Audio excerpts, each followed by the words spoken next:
All right, today I want to talk a little bit about what my instructor calls local immersion. I'm not in Colombia. I am not immersed in the Spanish language.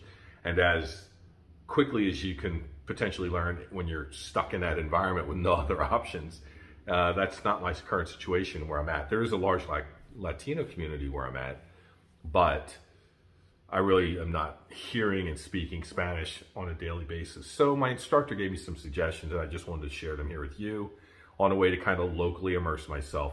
Since we all spend so much time on our phones and, on computers and everything like that, a couple of things he had me do was go find accounts that talk about topics I'm interested in, like cycling, exercising, my dog, not my dog specifically, but about dogs and about my job.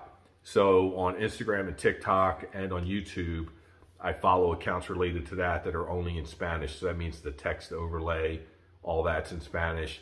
The written description, it's all in Spanish.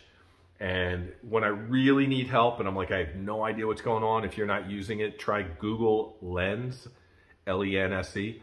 What's cool about Google Lens is you can screenshot something and then you open up Google Lens and then select the image you just took a screenshot.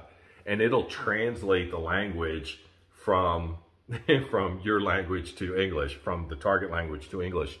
So that's very helpful if I'm like looking at something related to cycling, I'm trying to figure out what they're talking about. But in general, I try not to do that, right? I try hard not to use that crutch, but it's there if I need it. The other thing is, again, I do it on YouTube as well. And then is novellas. So he had suggested that I watch novellas or anything I can watch on TV, but novellas with like the Spanish subtitles. So I'm seeing the words and I'm trying to hear it because it's hard for me to separate out each word. Just listen to how fast I talk in English. People in Spanish talk at least that fast. Pulling out the individual words is almost impossible for me right now. So if I see it, the hope is I'll be able to hear them over time. But the problem is I have no idea what they're talking about still. So what he suggested I do for a little while is switch the subtitles back to English on the novella specifically, so I can get an idea of what's going on in that novella and with each of those individual characters. And then after like a week or two of doing that, then switch it back to Spanish with the hopes that now I'm kind of vested and I understand what's happening. Maybe that'll help. Who knows? So we'll find out. I'm still at it's just an English phase. The next thing that my instructor does on a very daily basis with me is talks about what he calls my essentials. And again, the essentials are related, almost the same kind of things. On topics that are important to me, he will teach me phrases and vocabulary related to cycling, going to the gym, walking my dog, my job. And then as we do practice dialogues and stuff like that, we will go over these things. And then he'll kind of quiz me on them. And I'll make flashcards on an app on my phone for the same things. But again, I find them helpful because I'm involved in these things on a very regular basis. And it's easy for me to take a moment and go, okay, wait, how do I say that in Spanish again? And so it has me asking myself those questions. So it's really cool.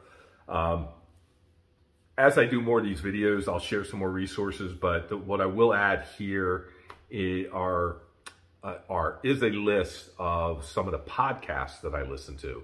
I think that'll be really personal too. Like some podcasts I listen to, I'm like, ugh, I just don't like the voice, so I can't listen to it. So I just don't. And then other ones are only in Spanish, and all I mean by that is that I have no idea what the subject matter is. So that to me, being newer, is a little frustrating. I feel like, so those podcasts, while I still listen to them, I find are a little more frustrating because I can't figure out what's going on. I'll pick out key words, but that's about it. The podcasts I like are the ones where maybe they introduce it in English and they'll say something like, hey, we're going to talk about how, Billy bought a new car, and he took it to the mechanic and it needed new tires. And they give you like this little brief overview of what it's going to be. I don't know why that just changed the brightness on my phone. But that at least helps me kind of listen to what might be happening. So I'll share a list of those podcasts below as well.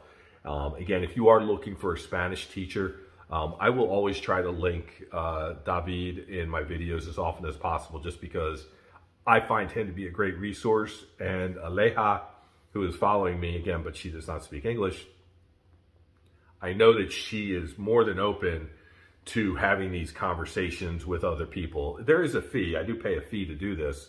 But they're half-hour call. They're going to be half-hour video calls. And once I start doing those, I'll make sure to share them here.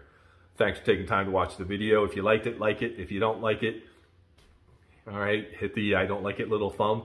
If you're not subscribed yet, please do. I'd love to get to 10 subscribers by the end of the night. All right, maybe by the end of the year. That'd be kind of sweet.